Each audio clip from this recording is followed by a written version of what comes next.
meninas, tudo bem com vocês? Bom, gente, esse vídeo aqui, ele vai para melhorar um pouco a mente de vocês em relação a demônios, a Lúcifer, a Satã, né? Porque nós somos criados, infelizmente, numa cultura muito catolicista, muito cultura do medo, né? E tudo isso tem um porquê, tem um motivo. Os créditos, tá? Eu achei assim uma matéria bastante interessante da BBC News Brasil. Eu vou deixar, lógico, o link original, né, da matéria.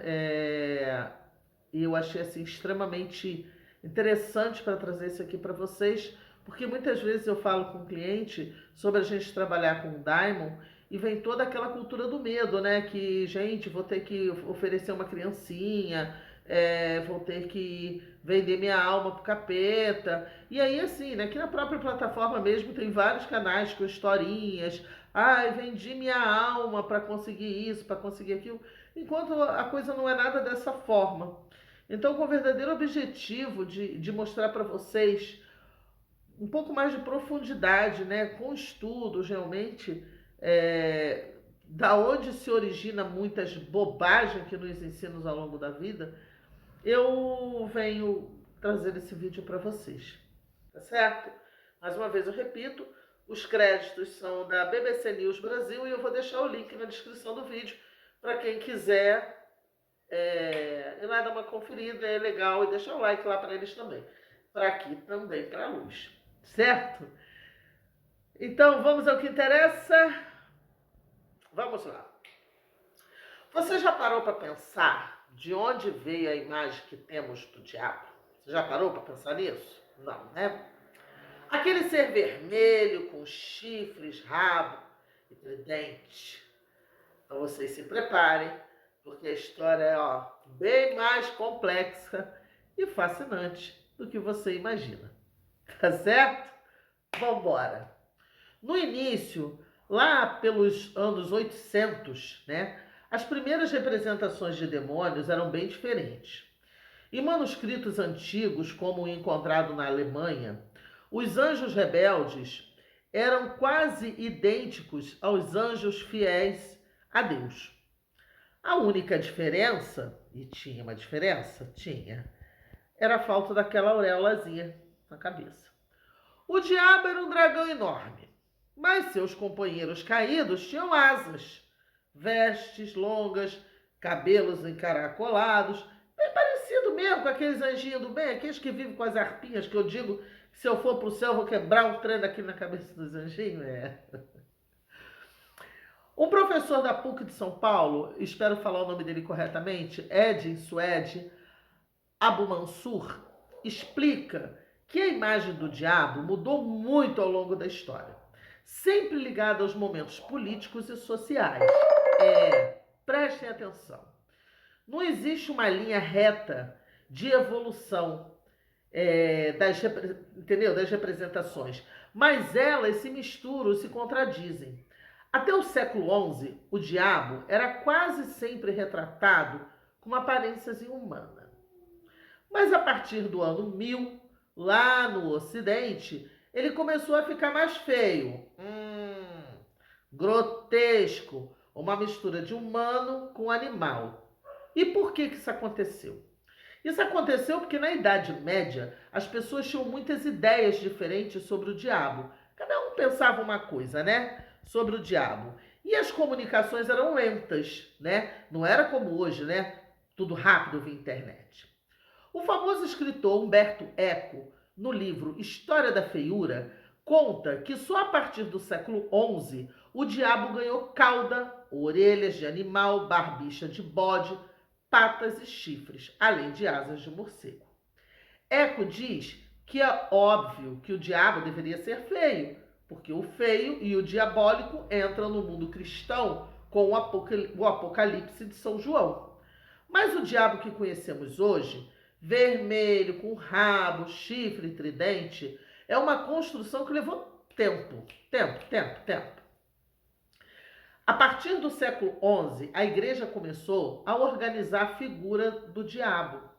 Ela começou a juntar teologia com o que as pessoas imaginavam. Fez uma mistura. Isso também ajudava a igreja a manter o poder em uma das épocas de grandes mudanças. Então, essa imagem é uma mistura da cultura dos monges e teólogos medievais com as crenças populares, né? Tudo cheio de muita superstição. A fome, as doenças e o fim do sistema feudal fizeram com que o diabo ganhasse característica mais assustadora. A cultura grega, por exemplo, contribuiu com os chifres. Pronto, virou chifrudo. Com os chifres, com o pé de bode e o rabo, característica do deus Pan. E a entrada do cristianismo nos países celtas, no norte da Europa, reforçou essa imagem com o deus Cernu.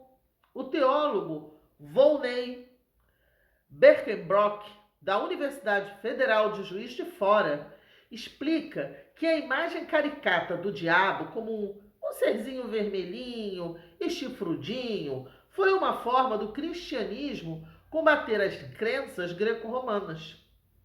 Então vocês percebem que a coisa, cada tempo que passa vem uma mudança, né? Quando culturas e religiões se chocam, os símbolos da religião do outro são transformados em algo ruim e maligno.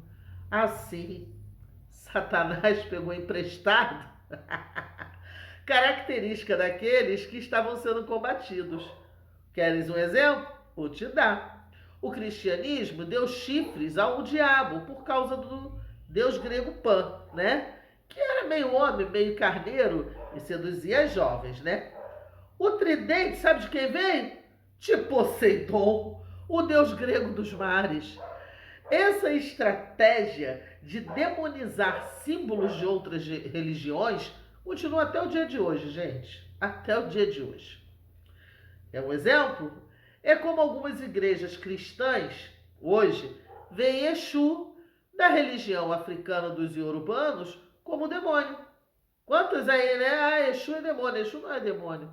A palavra Satanás vem do hebraico e significa acusador ou adversário. Ou seja, não tem nada a ver com o que colocam. No início, não era uma figura oposta a Deus ou a personificação do mal. Era mais como um promotor de justiça, né? A ideia de Satanás como mal em pessoa provavelmente veio para o judaísmo por influência da religião de Zaratustra, que é o masdeísmo. É difícil essas palavras. Que tinha uma figura do mal chamada Ahrimã. Assim, o judaísmo, já lá na época de Jesus, começou a usar a palavra Satanás para essa figura que se opunha a Deus, certo? As palavras diabo e demônio vêm do grego. Demônio, daimon, significava força, impulso e passou a ser vista como uma força negativa. Diabo, diabolos, significa divisor, aquele que causa divisão. Ou seja, vocês estão vendo que a coisa não tem nada como colocam e nos ensinam, né? Seguindo, a pesquisadora Vilma Stigl, de Tomasso, destaca que a Idade Média foi perfeita para a criação da imagem de Satanás. Ali foi, ó, a vida era difícil, a morte era constante e as pessoas se perguntavam se iriam para o céu ou para o inferno, porque isso aí é outra maluquice também, tá, gente? Mas vamos seguir o baile. O medo do além era tão grande que os padres usavam sermões assustadores e pinturas nas igrejas, né, para mostrar o destino terrível daqueles que não seguissem as regras. O famoso afresco Juízo Final de Michelangelo na Capela Sistina é um exemplo disso, tá? Humberto Eco também lembra que outras culturas tinham seus próprios demônios, né? Então, no Egito Antigo, havia o monstro Ammut, que era uma mistura de crocodilo, leopardo e hipopótamo. Gente, isso ficou bem esquisito, né? Imagina! Na cultura hebraica, a serpente que tentou Eva no Gênesis é o diabo. E Lilith, Lilith, um monstro feminino de origem babilônica, virou um demônio feminino na tradição hebraica, associada a ventos que traziam doenças e morte. Percebam, né? Ó, quantos demônios, né? A figura de Satanás, como a conhecemos, é o resultado de séculos de mudanças culturais, políticas e religiosas, tá? Ela foi moldada para combater outras crenças, assustar as pessoas, né? E manter o poder, certo? Gente, uma história e tanto, não é mesmo? Olha, eu espero que vocês, a partir dessa história, que não é uma historinha qualquer, né? Consigam entender que toda essa fanfarrice, né? Eu sempre falo assim, a gente precisa se desconstruir e se reconstruir, né? Para que a gente possa sair desses dogmas culturais que nos são impostos desde que somos crianças. A gente, da barriga da mãe da gente, a gente já vem ouvindo, né? Várias balelas. E no final, gente, o mal está dentro de cada um de nós. O bem e o mal está dentro de cada um de nós, sabe? Hoje eu gosto de ouvir essas historinhas aí dos demônios, né? Como eu falo. Ah, fiz um pacto com o demônio, não sei o que, não sei o que. E eu até comentei lá.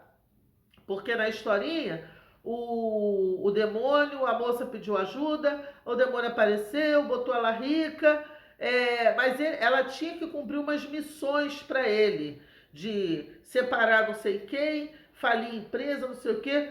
Eu falei, gente, que história ridícula. Se Satã, se o diabo, ele tem poder, ele é tão poderoso quanto vocês colocam, para que ele vai precisar do homem? Para fazer inferninho na vida dos outros? Ele mesmo vai lá e acaba com a porcaria toda. Então vocês veem que o próprio ser humano, ele é antagônico no que ele fala, né? Que o diabo tem tanto poder, ele tem. Ele não precisa da minha alma. Ele não tem necessidade da minha alma, ele não tem necessidade de comer criancinha, de fazer nada disso. Como eu sempre digo, nós é que precisamos deles. Eles não precisam de nós. Eles todos já foram viventes, já morreram, estão tudo aí, ó, no universo. Quem pede para eles somos nós.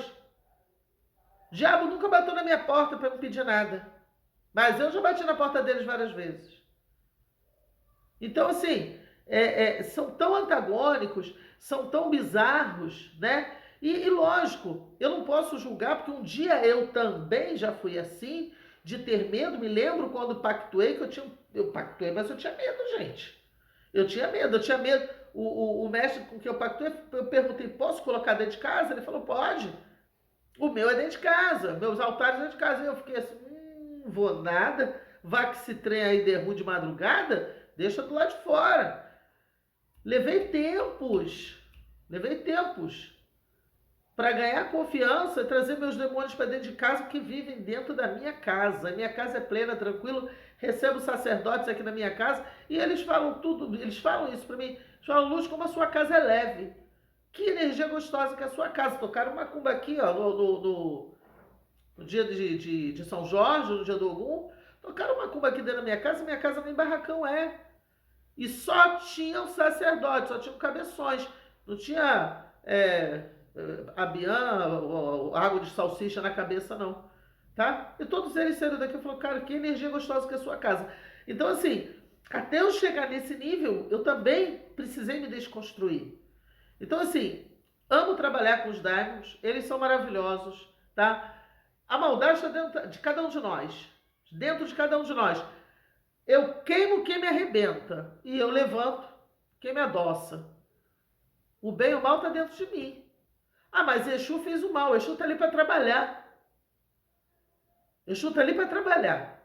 Ele não está ali para definir quem é bem, quem é mal, qual o trabalho que é bom, qual o trabalho que é ruim. Não cabe a ele julgar. Ah, mas e aí, você, quem vai ser julgado? Será se um dia eu vou ser julgado ou não?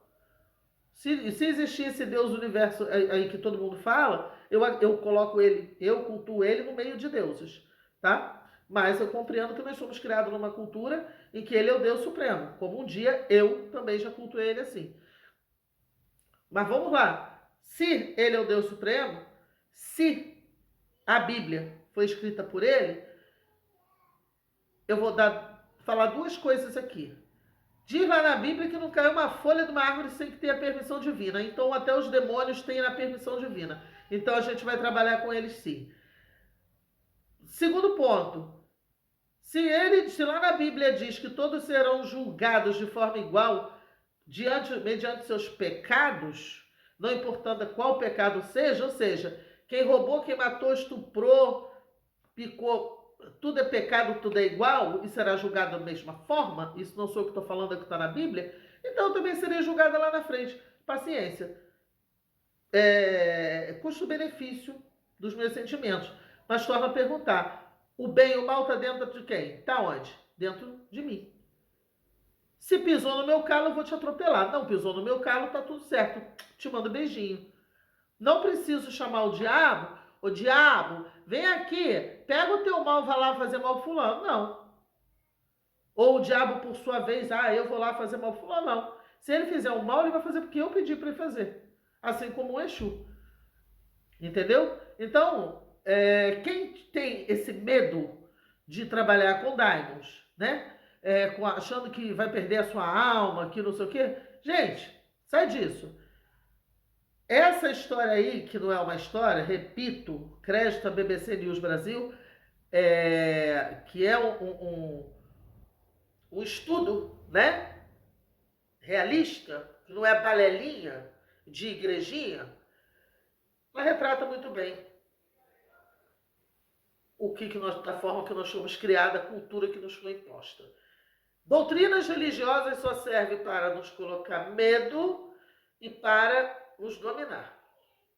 Vender o céu e a terra, o inferno, e aí você faz donativo para comprar um terreno no céu. Você não tem nem terreno. Inferno e céu é aqui, gente.